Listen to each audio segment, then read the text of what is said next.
Bismillahirrahmanirrahim. Assalamualaikum warahmatullahi wabarakatuh dan salam sejahtera. Murid-murid yang dirahmati Allah Subhanahu wa taala sekalian, insyaallah hari ini kita akan meneruskan pembelajaran kita dalam bab yang berikutnya. Itulah bab 17 yang bertajuk Rukhsah Anugerah Allah Subhanahu wa taala. Pendidikan Islam tingkatan 2. Jadi sebagaimana biasa, pastikan Anda membawa ataupun mengeluarkan buku teks masing-masing sambil menonton video ini untuk supaya Anda lebih faham dalam bab ini. Baik, kita pergi kepada page yang berikutnya. Baik, seperti biasa, Ustaz akan menyebut tentang objektif pembelajaran. Apa yang akan Anda belajar dalam bab ini. Baik. Yang pertama adalah konsep rukhsah dalam syariat Islam. Yang kedua, hikmah rukhsah dalam ibadah. Ketiga, unit 1 kita akan masuk dalam unit menyapu balutan. Seterusnya, hukum menyapu balutan. Yang kelima, dalil menyapu balutan. Yang keenam, anggota wudhu tidak berbalut dan tidak boleh terkena air. Yang berikutnya, yang ketujuh, anggota wudhu berbalut dan tidak boleh terkena air. Jadi itu antaranya yang kita akan kaji dan belajar dalam bab ini insyaallah. Baik, seterusnya kita masuk kepada unit konsep rukhsah dalam syariat Islam. Apa yang dimaksudkan dengan rukhsah? Dari sudut bahasa, perkataannya dalam bahasa Arab, rukhsah ini dalam bahasa Arab maksudnya adalah mudah dan ringan. Mudah dan ringan. Dari sudut istilah, keringanan hukum yang disyariatkan oleh Allah Subhanahu wa taala kepada seseorang yang mukallaf kerana keuzuran tertentu. Jadi rukhsah ini bermaksud dia merupakan keringanan hukum ataupun kemudahan hukum. Siapa yang bagi? Iaitulah Allah Subhanahu wa taala. Kepada siapa? Kepada mukallaf. Mukallaf ni merujuk kepada mereka yang sudah pun baligh. Kerana keuzuran. Jadi untuk mendapatkan keringanan hukum ini, mendapatkan kemudahan ini, mesti dia dalam keadaan keuzuran. Uzur ni bukan hanya merujuk kepada perempuan. Uzur di sini merujuk kepada kesulitan ataupun ketidakmampuan untuk melaksanakan ibadah sebagaimana biasa, maka dibolehkan untuk dia ataupun siapa-siapa menggunakan keringanan yang diberikan oleh Allah Subhanahu wa taala. Contohnya dalam bab yang kita akan masuk sebentar lagi, itulah berkenaan dengan balutan.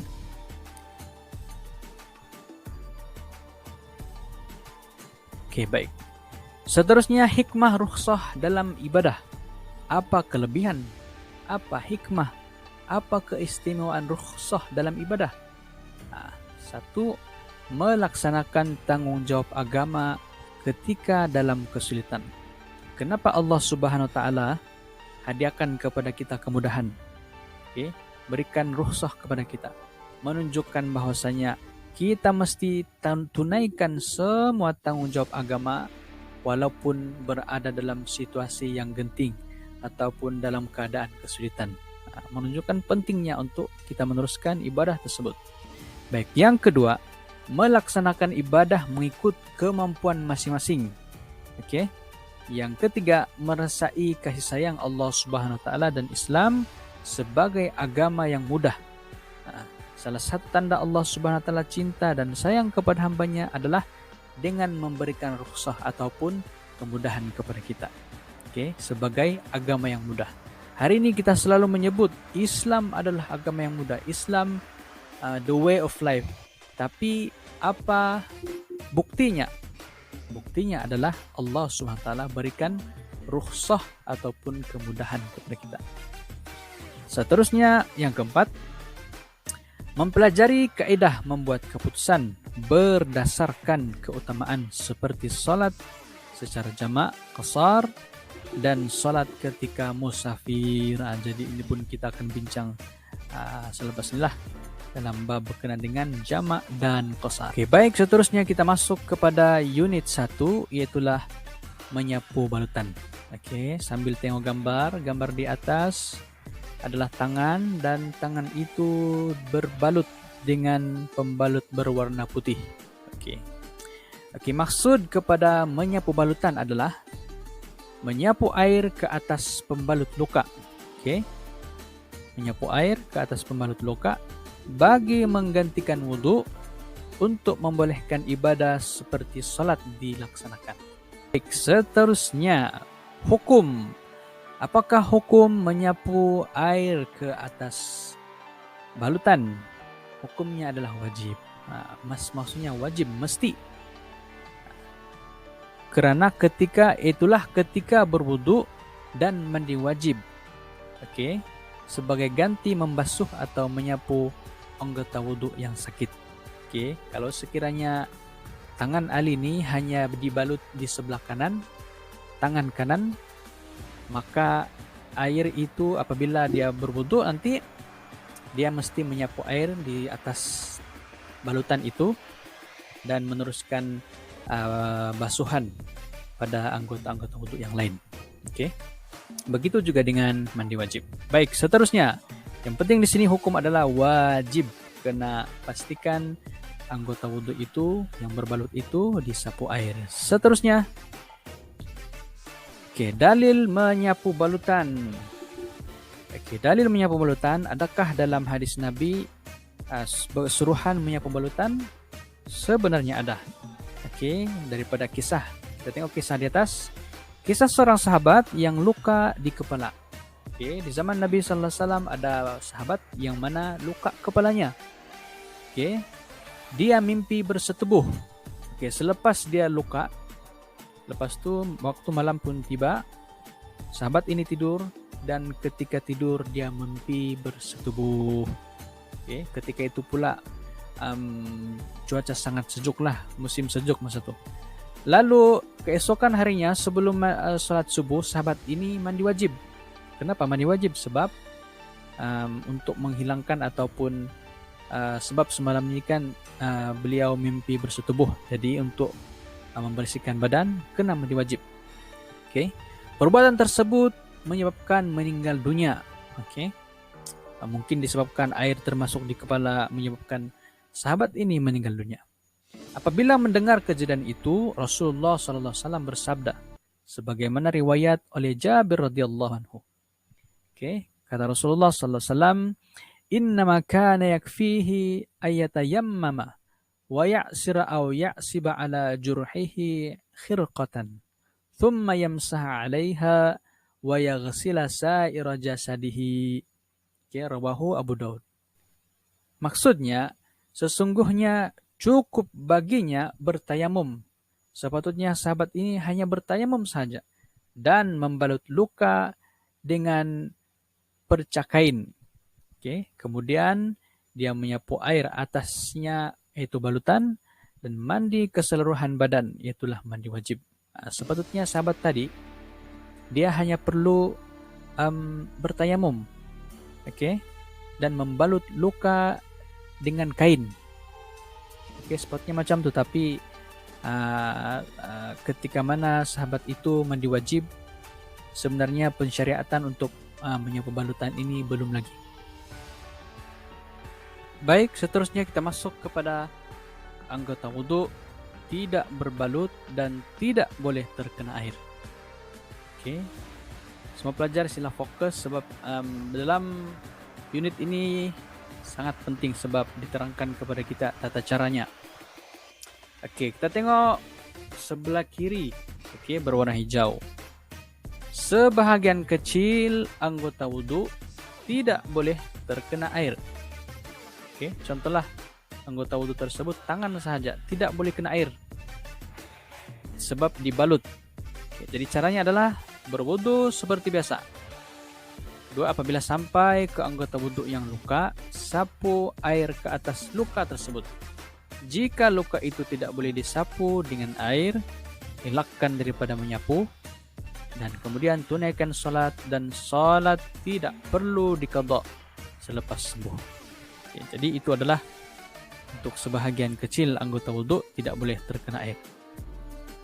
Baik, seterusnya, sebahagian besar anggota wudhu tidak boleh terkena air.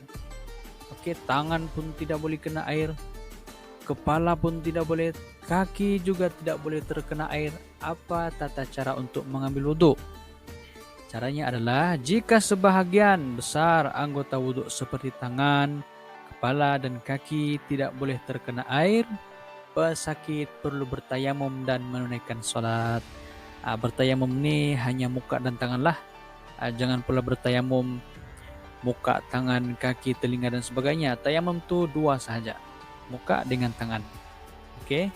Seterusnya, salat tidak perlu diqadha selepas sembuh. Jadi begitu tata caranya. Seterusnya, seluruh anggota wudhu tidak boleh terkena air. Tengok gambar nih, satu badan semuanya dibalut, tinggal mata sahaja lagi. Oke, bahagian kepala tidak apa jelas. Tetapi yang pentingnya seluruh badannya dibalut. Jadi macam mana dia ambil wudhu untuk salat? Yang pertama, mengangkat hadas dengan tayamum. Dia kena ambil wudhu dengan tayamum. Oke. Jika pegawai perubatan mengesahkan bahawa pesakit tidak boleh bertayamum, bila jumpa doktor bagi tahu, okey, kamu ni tidak boleh kena tanah, tidak boleh kena debu tanah, nanti bertambah sakit kamu punya, bertambah kritikal kamu punya sakit. Kalau itu yang disebut oleh doktor, pegawai perubatan, maka macam mana kita berwuduk? Maka tidak perlu berwuduk dan solat sahaja tanpa mengangkat hadas. Maksudnya kita solat tanpa berwuduk dan tanpa bertayamum. Sahkah tidak? Sah. Sebab itu adalah keadaan untuk kita seorang sahaja. Jadi solat tidak perlu diqadha selepas sembuh. Ini kalau keadaan yang sangat kritikal lah. Kita punya badan seperti itu dan doktor pun bagi tahu tidak boleh bertayamum, maka kita kena ikut doktor, nasihat doktor, dan tidak boleh kita bertayamum seperti biasa. Maka kita akan solat seperti biasa tanpa perlu mengqadha selepas sembuh. Okey, harapnya ini difahami dan dihafal lah. Seterusnya, situasi yang berikutnya, anggota wudhu berbalut dan tidak boleh terkena air. Okey, contohnya kepala ni, anggota wudhu tidak boleh kena air. Okey. Jadi macam mana? Berwudhu seperti biasa. Apabila sampai ke anggota wudhu yang berbalut, sapu air ke atas balutan tersebut. Okey. Seterusnya, jika balutan itu tidak boleh disapu dengan air, elakkan daripada menyapu. Kalau sekiranya tidak boleh disapu dengan air. Yang keempat, tunaikan salat, dan salat tidak perlu diqadha selepas sembuh. Jadi itulah situasi-situasi bagaimana kita mengambil wudhu dalam keadaan kita badan kita atau sebagian badan kita di bandage-kan. Jadi seperti itulah tata cara mengambil wudhu apabila kita ataupun badan kita atau sebagian badan kita berbalut lah. Okey. Jadi itu sahaja pembelajaran untuk kali ini. Itulah berkenaan dengan balutan. InsyaAllah kita akan sambung pembelajaran kita pada unit yang akan datang, insyaallah. Aqulu qouli hadza wa astaghfirullahaladzim li wa lakum wa lisairil muslimin wal muslimat. Assalamualaikum warahmatullahi wabarakatuh.